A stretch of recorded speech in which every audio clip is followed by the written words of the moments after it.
Hey guys, welcome to the How They Did It podcast, episode 6. We're back with my main man, Cody Sweet.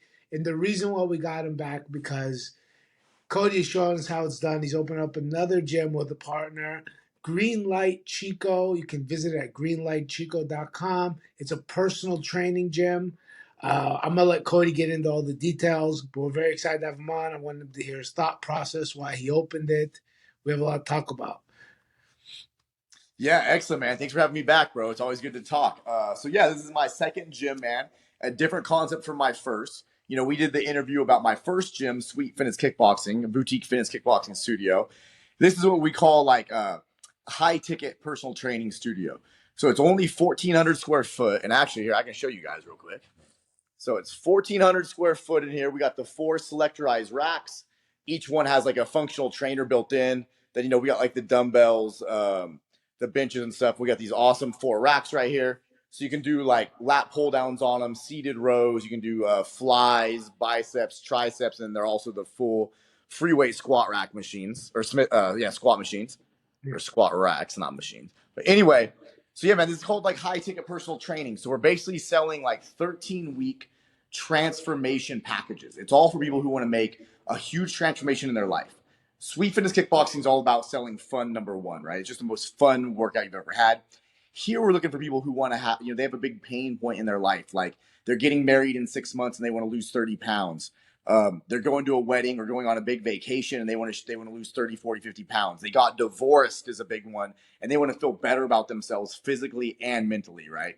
So this is all about selling actual transformations, not the workouts. It's about the transformation.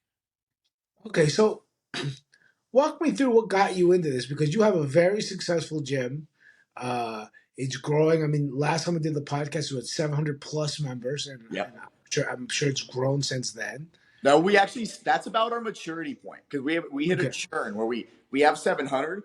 We sign 40, 50, 60 a month. We lose 40, 50, 60 a month. So I think 700 is about maturity. Our city here is only like 95,000 people. Oh, so wow. 700 is about our maturity point at that studio. Okay. But it's a massively successful gym. Like, what made you go into this? This is a completely different business model. There's a different type of clientele. Yeah. There's a different kind of challenge for marketing. It's a lot more like labor intensive for the actual trainers. Yeah. What made you jump into this business? Yeah, man. So at my kickboxing studio, we only do large group training, only memberships. There's a huge profit potential there for adding people on like nutrition and upsells and accountability, right? Because ultimately that's what there's going to be at any given time. There's going to be like say 10 to 20% of your membership who's willing to pay you a premium price. But we didn't have a premium offering, at least not a premium priced offering at my kickboxing studio. So originally I thought I was going to add it internally and add like nutrition plans, accountability, weight loss plans, all that. And then I realized I didn't want to fulfill it. Like I have 5 employees at my gym. The last year I haven't hardly been there at all. It runs so smoothly. The operational complexity of that studio is very low. And we operate at like 56% net profit margins. So could we make more money out of that studio? Yes.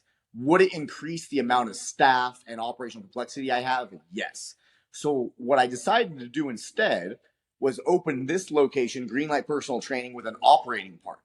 So I don't do any of the day-to-day training in here. I don't run the gym. I don't manage the staff. Basically, I'm scraping, say, call it 10% of my membership at my other gym and bringing them here. And here they're going to be paying us, basically it's $2,600 for 13-week packages. So about $850 a month. So they're going from a $99 a month package to an $850 a month package. Now, I'm not going to keep all that profit because I only own half of this location, but I don't have to fulfill any of it. So basically, I'm leveraging my partner's time to make me money, and he's leveraging my experience, my knowledge, and my large membership base and large reach to make him money, right? So it's a win-win for both of us. I have less time, but I've got the membership and the knowledge. He's got more time, but he doesn't have the 700 people to draw from. Yeah. So that's why I did this, because I wanted to make more money, obviously. I wanted to offer a higher ticket package, but I didn't want to fulfill it. I didn't want to do the staffing and the sales for it because it's like 40 to 60 minute sales consults. Yeah. So basically, I'm able to give my members that want a higher level of service, I'm able to give it to them now. I'm able to make more money, and it didn't really increase my workload very much. That's great. I know that things are a bit different because obviously I've been in the personal training business for like quite a few years, like over Yeah, 10 years. So, and I deal with extremely high ticket clientele, like some of the most high ticket clientele I think you yeah, can find. Uh, and it's a different type of sales process than it is to convince someone to take a class. completely. You're telling them to outlay a lot more money, and the people that are putting out that kind of money, they're much more particular on what they want and what they're willing to accept. Uh, so yeah, when you first said it, I was thinking like, man, this is going to be quite an undertaking. But I think that now that you found the strategic partner, that's why it makes so much sense. Completely. I would not have done this without my partner, Austin. He's young. He just turned 24, but he's super hungry. He wants to work. And bro, he's just been blowing sales out of the water. Like he's absolutely crushing it. He crushed like $25,000 or more, maybe $30,000 last week.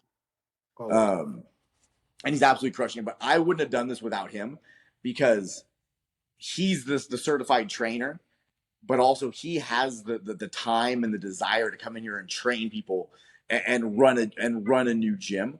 Whereas I didn't want to do that. And high ticket personal training, like I'm not a certified trainer, bro. Like I lift weights, but I'm not an actual trainer, right? Like I Right. run the most fun gym in town, but I'm not an actual like certified coach or anything. Yeah. Oh, I understand that. And did you wait? So now that you're doing this, is he the only coach there, or do you guys have multiple coaches? How's it No, work? so we've got him. We've got another girl, Elena, who's been crushing, and we're probably gonna have to onboard one or two more because it's looking like we're gonna hit capacity here in like 30 days. Like Oh we're pretty wow, much gonna be maxed out like within a month or two of opening probably. So we'll probably have to onboard one or two more coaches also. that's a fantastic problem to have. Completely, completely. Yeah, like the way that I was thinking about is one of the problems that I've had in the past with personal training. Like I tried to run. At some point, I had a jujitsu gym and I had a mixed martial arts team, and I had my own personal training gym that I was the only coach for. And one thing I found hard was bringing on other coaches because it was hard to find the way that we share how I paid them. Like Yeah. most of the trainers didn't want a salary because it was the harder they worked, the more money they made. The percentages they were wanted or the percentage I was willing to give up, it was hard to find what makes sense. How did you guys tackle that problem? Yeah, man. So for us, for one, because we're pretty high ticket, that leaves us a pretty good amount of profit margins to work with, so we can pay pretty well. So this is called it's called layered personal training, where it'll be one coach for up to four people at a session. Each Okay. person has their own individualized plan and everything like that, but there'll be one. Most people don't need one-on-one attention for a full hour Yeah. 3 times a week. So it's 1 to 4. And how our coach gets paid, she gets paid 15.50 per session per head. So the Okay. goal is to have her 3 to 4 people per session, so Yeah. she can actually make up to $62 an hour, which is like probably double or triple probably fucking triple what the rest of most personal trainers make here in town, right? So she's 23, she's gonna be making 45 to $62 an hour. So it's a really good hourly rate for her. But then Yeah. also because our clients are paying us, $2,600 for 13 weeks, and we're not doing 1 to 1, we're doing 1 to 4. We have some really good operating net profit margins in there to pay our coaches fairly well. So you guys, when you guys have the four people in there, they're training at the same time, correct? Yeah, so it'll be like a 1 hour block, so from 6 a.m. to 7 a.m. We've got like 4 whiteboards in here that are magnetic onto the rack, and they've got their own app also. But so each coach or each client has their own workout plan individualized for them, and the coach just floats between the four of them, helping them with their technique and motivation and whatever else they need. Is there do you find that like it also has a bit of a community aspect, like the people that are coming in, do they like that? Hey, Jimmy's coming at the same time. We're in the same group. Yes, completely. Because so for two reasons. One, because the large majority of our clients here were all members at my kickboxing gym first. Yeah. So a lot of them, they already knew each other for the last year or two at my gym. So now they came over here, and now they're getting to work out with their workout buddy that they've been seeing for the last year or two anyway. So Yeah. that already there was built-in community. But then two, my partner Austin is great at facilitating that, where he's just a super genuine, very nice and friendly guy. And so he attracts those kind of clients. And so when those clients are in a session together, they're talking, they're all laughing, they're all having fun. So I actually think it makes it more fun than like, like doing one-on-one sometimes can be a lot of fun. Sometimes it Yeah. can be a little bit fucking awkward, right? Oh, Like, yeah, for sure. if there's Definitely. 2, 3, 4, 5 people in total in the room, it definitely makes it a lot more lighthearted and a lot more fun, a lot less awkward moments. I also think that now that you said it, like a light bulb hit. This is a problem that I had. So because especially with high ticket clients that are willing to pay higher money, when you start getting one on one, there has to be a personal skill. Like you have to be skillful in your social dynamics, in Okay, in completely. your social You're a understanding. therapist at the same time. Yeah, exactly. You're their buddy, you're their Yeah, therapist, you're their everything. So if somebody doesn't have that, sometimes you have a guy it's a great trainer, especially like I was lucky that I was picking from a pool of professional fighters. yeah. So I had a bunch of guys that really knew what to do to get you in shape. They knew it. They were all looked like Greek gods, but they sat one on one, and the guy's trying to tell them about how he had six vodkas. You don't know how it is because his girlfriend did this, and he's just like they're like, and then they're like no one wanted to train with him again, and I would be like, oh, you got to talk, you got to Yeah. ramble with it, and they would be like, yeah, I don't know. I I mean, told you not all fighters have the best social dynamic skills, right? Like exactly. we know that, dude. Like we both lived in Thailand at Bangkok Fight Lab. Like I've definitely seen some fighters who are good fighters, and I'm like, holy shit! Like I don't know if I'd hire this guy to walk my dog otherwise, though. Yeah, well, of Like course. Yeah, exactly. Yeah. But I imagine in an environment, it'll be easier for you guys to scale up and find new people because you need less of that. You still need some sense of that. yeah, If you're a doorknob, you're a doorknob. That's the end of that. But if you have even less of that, you can bring somebody in he understands how to train people. He's certified. He knows what he's doing, and the social aspect kind of helps take care of itself because there's four people in the room. completely. And they say too, like people will quit a gym, they won't quit a relationship. Yeah, So if it's just you and your client, there's only one relationship there. And if they decide that they don't like you, they're going to quit. But if they're working out with the same three other people in that class for the last 6 months and they have great relationships with those other three people, it doesn't matter as much if the coach isn't like super fun, maybe, because if the other two people in the class are super fun, they're not going to want to stop working out with their friends, right? So I think it definitely will help with retention in that regard. That I think 1 to 4 or 1 to 3 is inherently probably more fun than 1 to 1, which will help with retention. I think that makes sense, and it solves a couple problems that I found when I was doing it. Like that was with finding trainers because that was really the issue. I never had the issues with finding the clients. I always had the issues with finding the trainers. That was Good all. help is hard to find, man. And we always say at my other gym, we always say we sell fun number one, right? Like honestly, I don't really care about their kickboxing too much because that Yeah. can be taught, that can be learned. Do they have an amazing personality? Are they super outgoing? Are they super friendly and bubbly? Like, do I like them? Do people want to hang out with them? Do my members like them? That's way more important than their kickboxing skill. The Oh, members all 100%. give a shit about their kickboxing. Yeah, for the most part, man, that's factual. I've seen plenty of guys that are amazing, especially in kickboxing. I've seen amazing kickboxers, like skillfully, I couldn't touch them. But when they would get a client, for some reason, it just didn't click. And you would see them, they'd have nobody training with them. You'd be like they would come to me, like, oh, can you train me kickboxing? I'm like, oh, I'm doing jiu-jitsu and MMA. This guy does kickboxing. I don't want to name his name. I don't want to sell him out. But this guy does kickboxing. They'd be like, I don't want to do it with them. I'd be like, Yeah. man, Well, I that's mean, rough. man, like I own a kickboxing gym, and bro, I don't even do kickboxing, right? I mean, I can Yeah, box. I got some okay hands in jujitsu, but I yeah, don't even do kickboxing, bro. Like, yeah, I don't kick. I can't kick above knee level. yeah. Okay, so we get into some of the more businessy questions. So, how much did it cost? Like, so you guys had the idea. First of all, where did you meet your partner? Your business partner. Yeah, so so where my kickboxing gym is next door. There's a personal training studio, and he was one of the trainers there. And we just got to know each other, had a good relationship. He quit that gym. I introduced him to a guy named Scott Carpenter who runs PT Legends. Yeah. PT Legends teaches people how to bolt on high ticket sales to their group fitness gyms, so like CrossFit gyms and kickboxing gyms, whatever. And Austin was only 23. I told him about Scott Carpenter. He joined Scott's mastermind, which is like over $1,000 a month. So this 23-year-old kid invested like 12 grand into himself to learn how to sell high ticket. And I was just impressed that at his age, he was willing to invest $12,000 in his own knowledge. Because when I was at his age, I didn't even have $12,000. And all I cared about was like getting drunk and chasing girls, right? Like, so he's like way ahead of where I was at that age. And so, yeah, it just kind of went from there, man. Like I just had a lot of faith in him and his desire to learn and educate himself.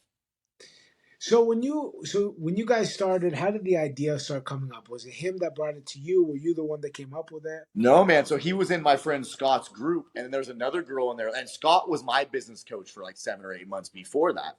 There's a girl in there named Lakin. Lakin owns a gym in Ashburn, Virginia. So this is a part of a franchise, Greenlight. This is actually Scott, the guy. It's actually his franchise. Okay. We're only like the 4th location, right? So normally I wouldn't go with franchises, but because I knew Scott and because I knew the training he offered, because I'm not going to be the operating partner, Austin is, and Austin needed that education because he hadn't ran a gym before. But anyway, Lakin kind of had the idea, mentioned it to me, and I was kind of like, oh yeah, whatever, cool idea.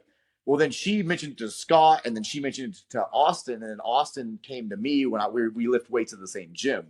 And he's like, hey, Lakin said we should partner up and open a gym together. And I was like, yeah, that's interesting. If you want to do that, let me know. And he hit me up like the next day. He's like, hey, are you free for lunch? And I was like, absolutely. Oh, that's amazing. So how much capital do you guys have to outlay to open the gym to start with? We each invested 40 grand, so 80 total. It cost us about 60 grand to get opened. We've been open for 1 week, and I think we've already recouped that 60 grand or close to it. Okay. Yeah, super. But yeah, it was less than 80 grand. So like Greenlight personal training, what I like about them or like layered personal training in general is our space is only 1,400 square foot. And we probably could have got away with 1,000 square foot, honestly. But because the space is so small and we only have like these 4 racks in here, the racks were like $22,000. We got them from Relentless Strength, which is super cool. Tony Chowder, he owns Fusion Gyms in Philadelphia at Relentless Strength. Okay. Bro, we got it. It only cost us like 60 grand to open this place. Oh, that's amazing. Yeah. And we paid cash for everything. So like if someone wanted to do it, they're like, well, I don't have 60 grand. You can finance gym equipment typically. So you might be able to get into it for, 20 or 30 grand maybe if you finance the equipment. So when you guys put 60 grand in, what's your guys' like running cost monthly? Do you guys know that yet, or is it too early? We don't know it yet, but our rent's only like $3,600 or $3,800 a month, so it's pretty inexpensive, right? The trainer pay will be the most expensive, the labor. I anticipate we're gonna run somewhere around 10-ish grand a month. Maybe somewhere 10 to 15 grand a month once we've got a lot of clients now actually, so we'll know pretty soon. But it's not the operating costs, the monthly aren't going to be super high. Payroll is the big one. But if you have a high payroll, it means that you actually have a lot of clients you're fulfilling and they're paying you $900 a month. So it's, it's a good problem to have. Yeah, it's a fantastic problem to have.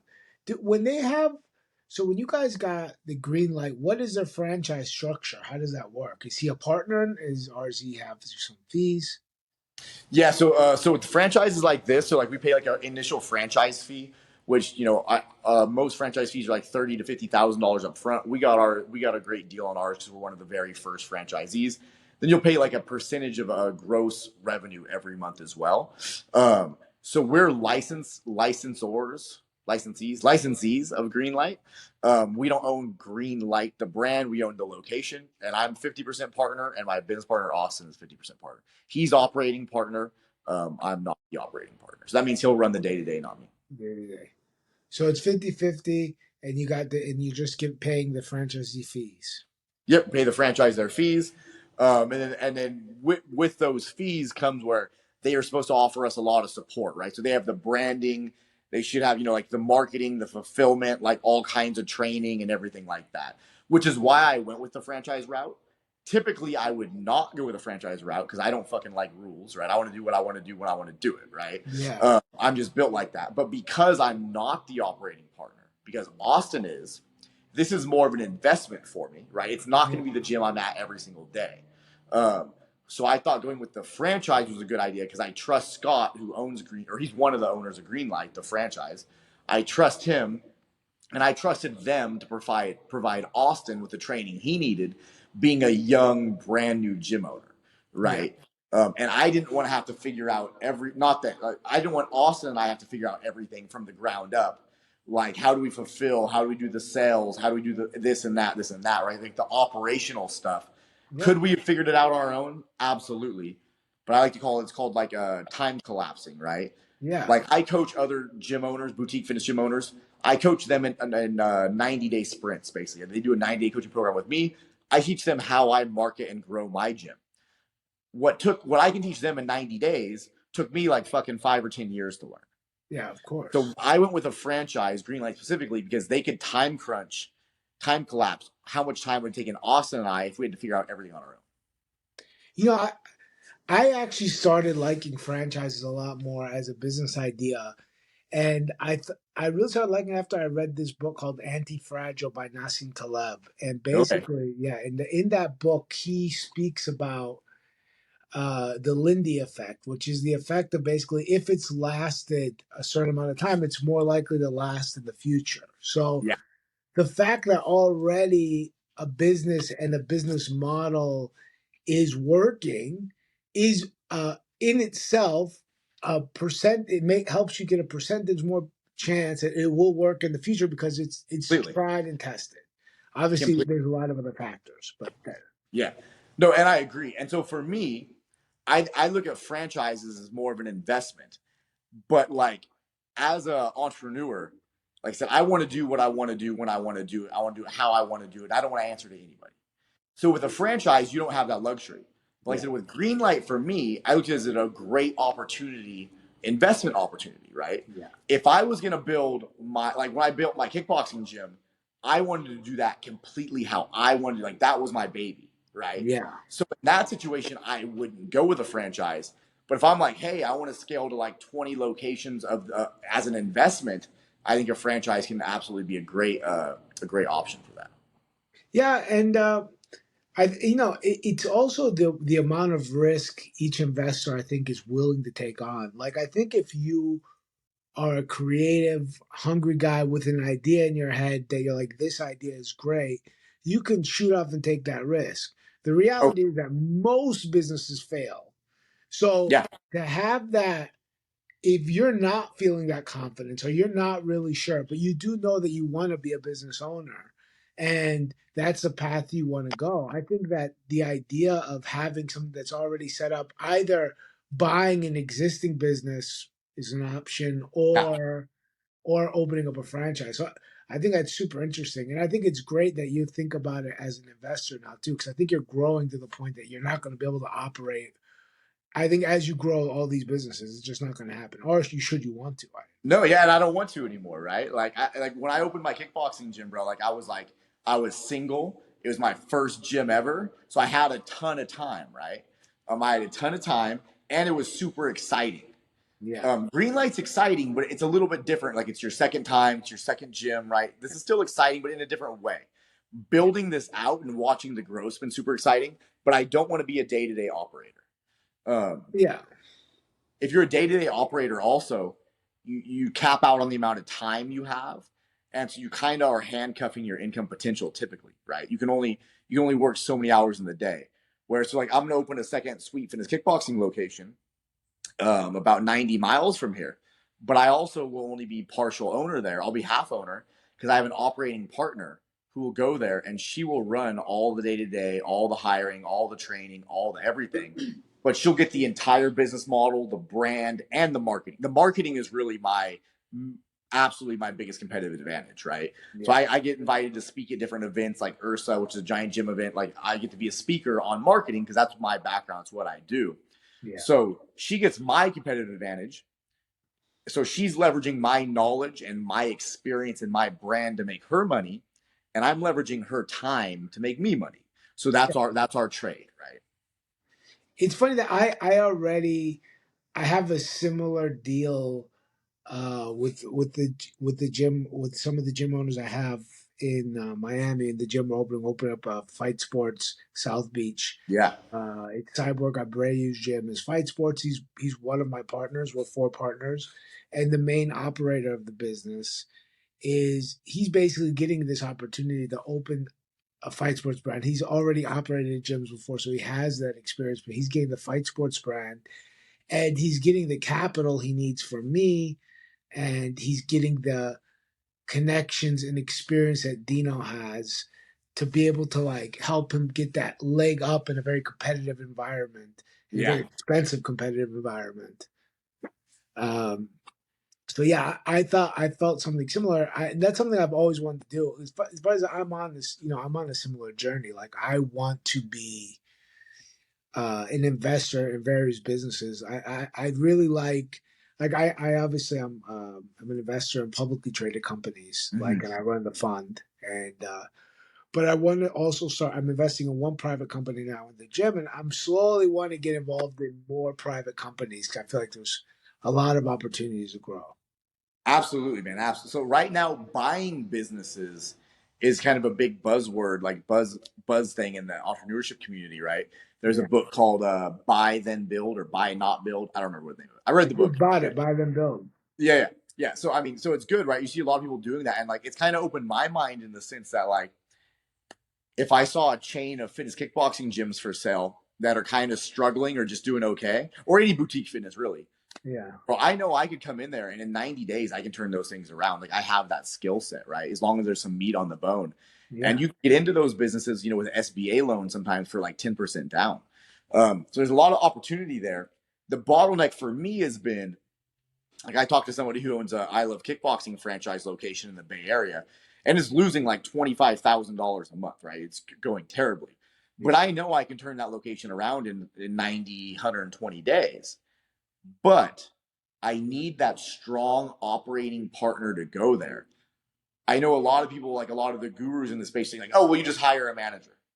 Bro, maybe it's a limiting belief on my part, but I haven't personally seen it be that easy to just hire a manager and put him in place and turn it around, especially if you live 2, 3, 4, 5, 6 hours away from that location, right? It's one thing if you can drop down 3, 4, 5 times a week. It's another thing, like a lot of the gurus teach like, oh, well, you buy this company in Florida and you just put an operating partner in place and yada yada yada, and it's like I maybe it's a limiting belief on my part, but I haven't quite bought into that side of it yet. But I do think buying existing businesses can be a great option if you have a skill set to come in and turn that business around, or there's some meat on the bone for growth there.